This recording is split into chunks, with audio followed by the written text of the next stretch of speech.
Hello and welcome to StratNews Global. For more than a year, I've been speaking about India's traditional security threats and challenges, located as it is in a very volatile neighborhood. But 2020 and first few months of 2021 has proved that more than the traditional security threats and challenges like border skirmishes, border confrontations, or even threat to sovereignty, India and the rest of the world is today faced with a new challenge, a non-traditional security threat. What is non-traditional security threats and challenges is something that I'm going to speak about in this episode of Simply Nitin. I'm Nitin Gokhale.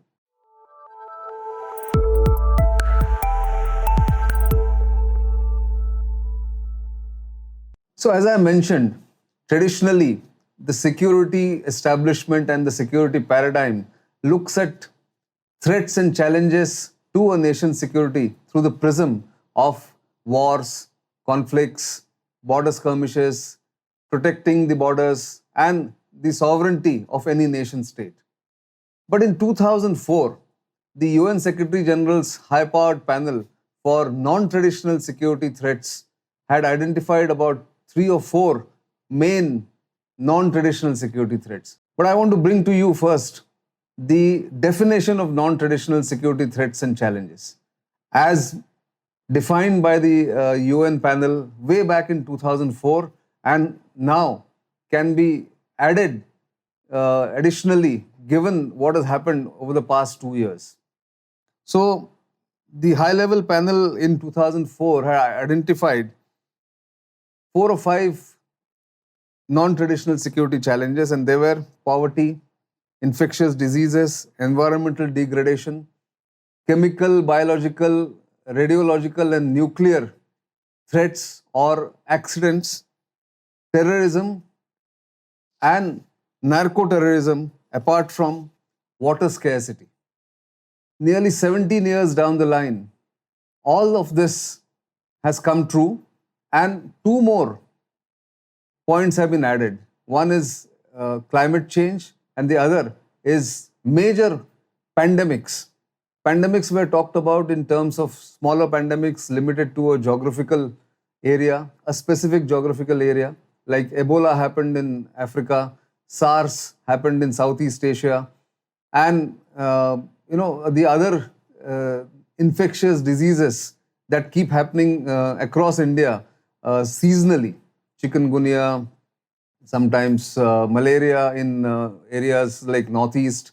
And all of those diseases were seen to be something that could be controlled in a geographical area or amongst some people. But COVID-19, origins of which are debated, but in my view, actually originated from Wuhan in China, has now proved that infectious diseases and the viruses can lead to pandemics that can not only affect specific countries or areas, but the globe in totality. If you look at the sheer numbers, it will give an idea how this is truly a pandemic and not an epidemic. 141 million people were infected by the coronavirus since the beginning in December 19, that is 2019, till this week. And the numbers are, of course, increasing. 3 million and more have died because of COVID-19, although 86 million have also recovered from that 141 million that I spoke about.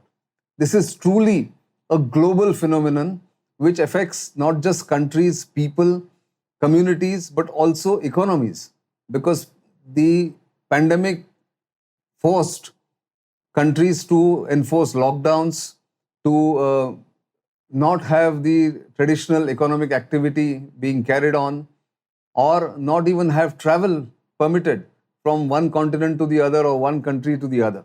I was reading somewhere just about 2 days ago that Australia opened its travel or allowed flights without quarantine to its nearest neighbor, New Zealand, after a year.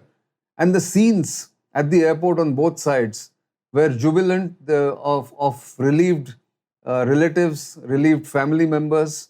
Now, this was unimaginable even 4 years ago when Ebola happened, or even when SARS took place in Southeast Asian countries or the ASEAN countries in the first decade of this century. Now, pandemics is something that we have come to realize how threatening they can be to the well-being of human beings as well as to the economies of different countries and to the world. But I'm not going to speak only about pandemics. I'm going to speak about other non-traditional security threats. In fact, 2 years ago, or almost 2.5 years ago, I was delivering a keynote address at the Colombo Defense Seminar organized by the Sri Lankan Army. I was a keynote speaker there, and one of the paragraphs which I actually read out from my speech spoke about the non-traditional security threats as major challenges for different armed forces across the globe, but more particularly in South Asia and Southeast Asia. They, of course, include natural disasters, human security, migration, urbanization, and climate change. Now, climate change can bring in melting of the polar ice, glaciers are receding, climate change is also resulting in large-scale forest fires as we witnessed in Australia, or food security being threatened because crops cannot be grown given that there could be drought or there could be excessive rains brought about by climate change. Now, these are some of the issues which traditionally security experts or the security establishments of different countries did not look at very seriously. Fortunately, over the past decade or so, and particularly in the last 5 years, in India, there is enough attention being paid to this aspect of security, what is called the non-traditional threats and challenges. Urbanization, for instance. India is urbanizing so fast that we've never seen migration on this scale anywhere in the globe, not even in China, because China controls how many people can travel from their rural areas to urban areas, which is not possible in a country like a democratic country like India. So if you look at the figures, the 2011 census said 377 million people, or 31% of India's population, lived in urban areas. By 2031, that is exactly a decade from now, the percentage of people living in urban areas or urban settlements is going to go up to about 40% of India's population, or about 600 million people in absolute numbers. By 2051, that's 30 years from now, that number is going to go up to 850 million people living in urban conglomerates, which is about 50% of India's population, which is going to be almost 1.6 billion by 2051.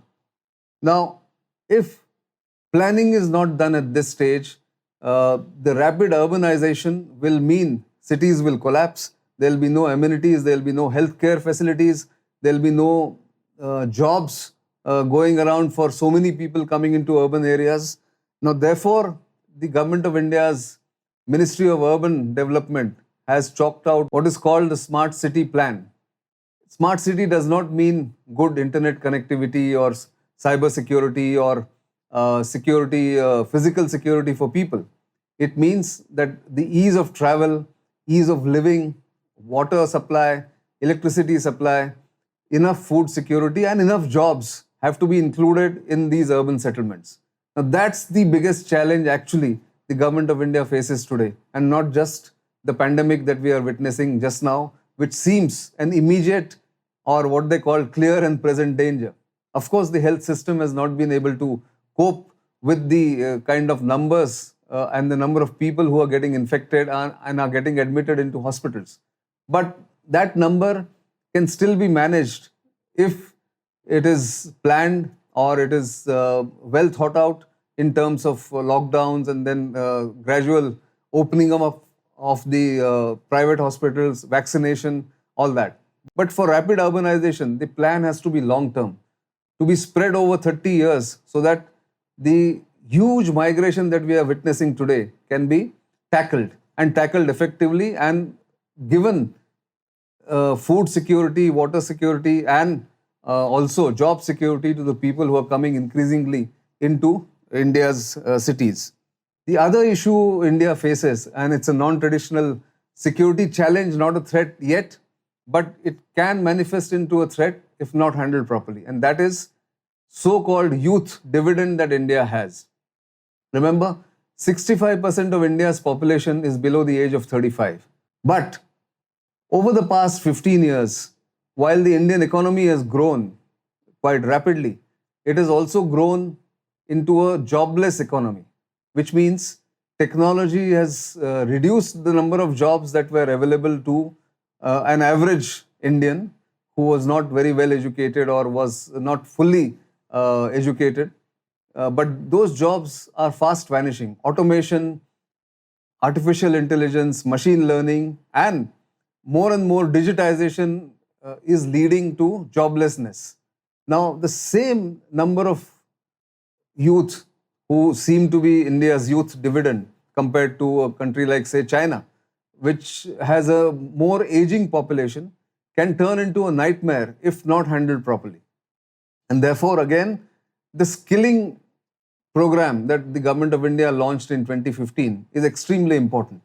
Over 350 million people, or maybe 360 million people, or young people are going to be skilled in different vocations. Traditional jobs are now becoming more and more rare. The government jobs are becoming rarer.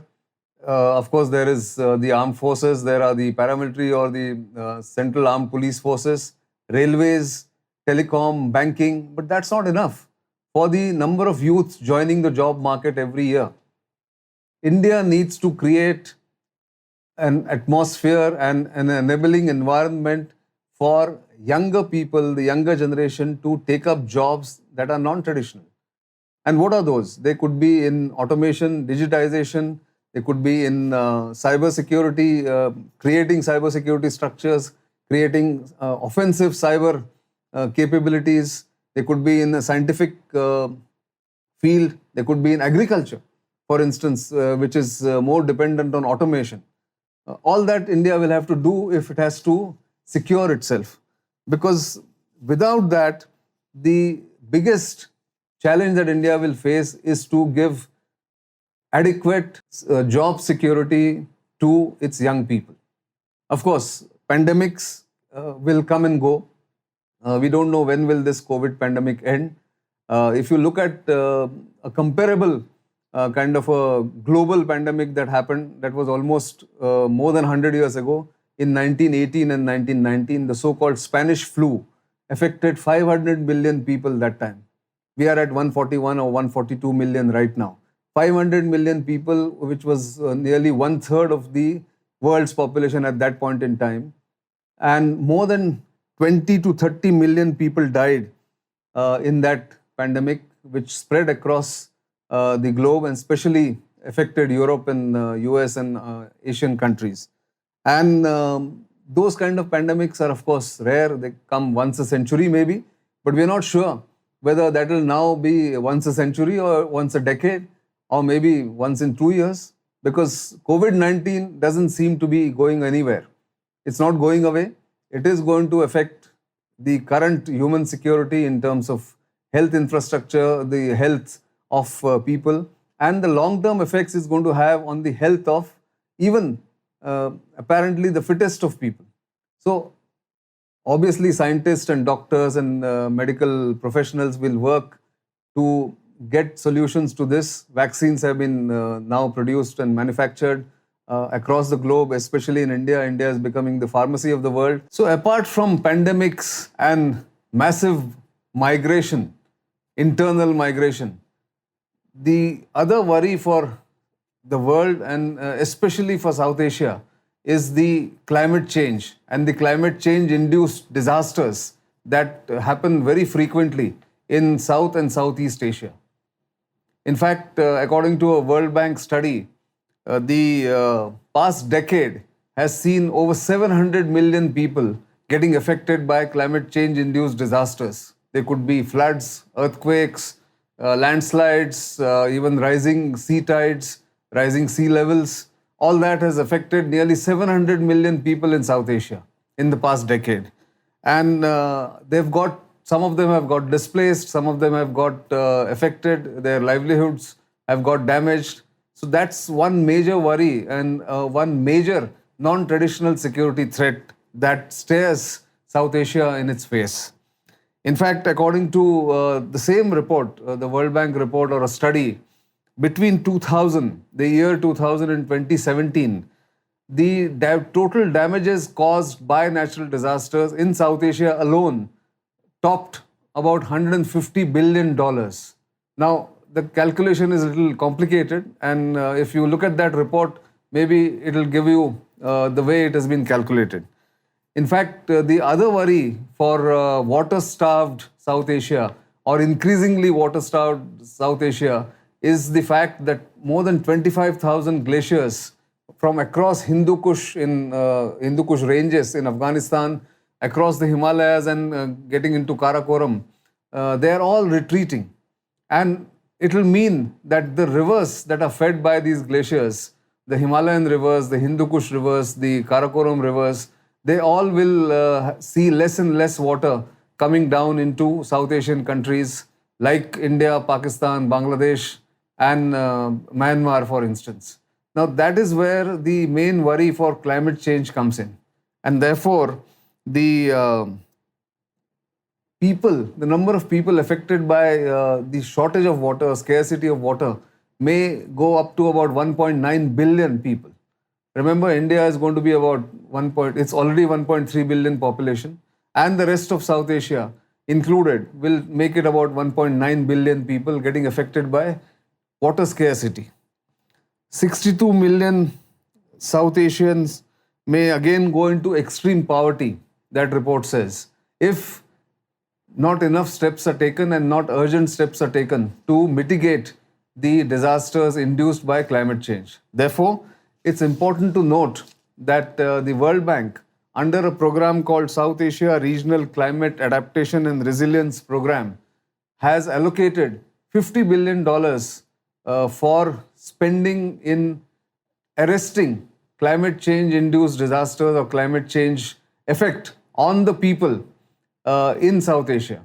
This fund has to be spent between 2021 and 2025 in the 4 years starting this year. If this is spent properly and judiciously, perhaps the disaster we are facing in terms of climate change may be reduced or arrested or slowed down. Now, that is where I was talking about the non-traditional security threats that face the world, but more importantly, faces South Asia. And therefore, we have to give it more attention. And I thought this time, instead of talking about wars, conflicts, kinetic conflicts, or the kind of border conflicts and border issues that South Asia faces, let me speak about what used to be a peripheral issue earlier, the non-traditional threats and challenges. To speak about it in this episode of Simply Nitin. I'll come back with more as usual next week, but do keep watching us on StratNews Global as well as Simply Nitin every Saturday. Keep sending feedback. And of course, you know our social media handles, where to follow them, where to subscribe on our YouTube channel, and of course, support us financially if you feel that our journalism makes a difference and it gives you adequate information and important information in the region and beyond. I'm Nitin Gokhale, and see you next week again.